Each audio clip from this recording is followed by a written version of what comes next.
Nah, untuk cakupan bahasan ruang lingkup biologi, yang pertama adalah metode ilmiah.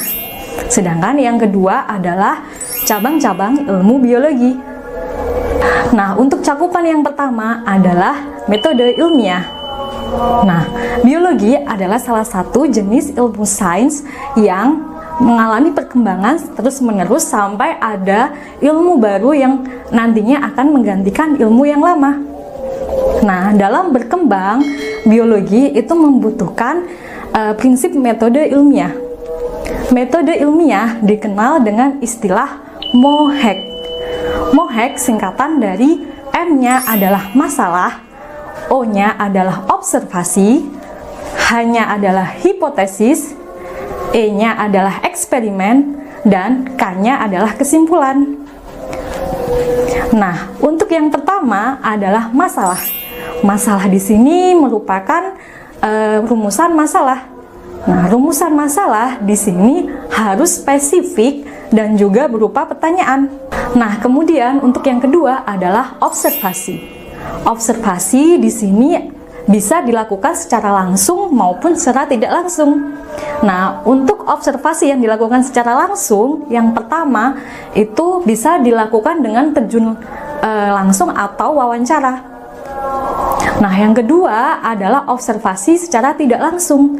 Observasi secara tidak langsung itu maksudnya adalah mencari di buku literatur atau sumber-sumber lain yang mendukung pada rumusan masalah tersebut. Nah, untuk yang ketiga adalah hipotesis. Hipotesis di sini adalah pendapat sementara. Nah, hipotesis terdiri dari hipotesis awal dan hipotesis akhir. Hipotesis di sini berupa pernyataan. Nah, hipotesis harus berhubungan dengan rumusan masalah yang sedang dibuat. Kemudian, tahap keempat adalah eksperimen. Eksperimen atau melakukan percobaan di sini harus menyertakan alat dan bahan yang digunakan dan juga menyertakan beberapa variabel atau tolak ukur. Nah, variabel di sini ada 3 jenis. Yang pertama adalah variabel bebas, kemudian yang kedua adalah variabel terikat, sedangkan yang ketiga adalah variabel kontrol. Nah, untuk variabel bebas itu adalah variabel yang dapat kita manipulasi atau kita ubah-ubah sesuai dengan kebutuhan. Sedangkan untuk variabel terikat itu adalah variabel yang tidak bisa kita ubah-ubah, nantinya akan dipengaruhi oleh variabel bebas.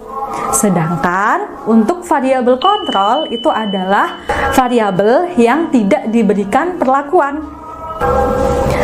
Nah, contoh dari perbedaan variabel bebas, terikat, dan juga variabel kontrol adalah saat kita mengukur tinggi kecambah pada biji kacang hijau. Nah, ada 3 jenis Petri dish. Untuk Petri dish yang pertama itu diletakkan pada tempat yang terang dengan intensitas cahaya matahari yang tinggi. Kemudian tempat kedua diletakkan pada tempat yang gelap.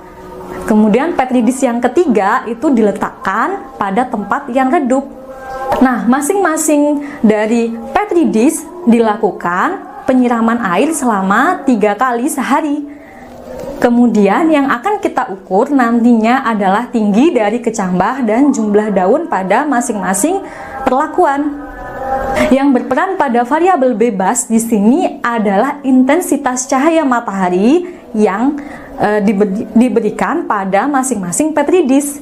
Sedangkan untuk variabel terikat di sini adalah tinggi kecambah dan juga jumlah daun.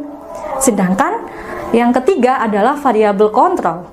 Variabel kontrol di sini adalah jumlah air yang diberikan pada masing-masing Petri dish selama perlakuan. Nah, untuk metode ilmiah yang kelima adalah kesimpulan. Dari eksperimen dihasilkan data hasil penelitian, kemudian dapat ditarik kesimpulan. Nah, kesimpulan di sini bisa menolak hipotesis atau menerima hipotesis. Nah, sekian video bahasan untuk ruang lingkup biologi kali ini. Terima kasih, saya akhiri. Wassalamualaikum warahmatullahi wabarakatuh.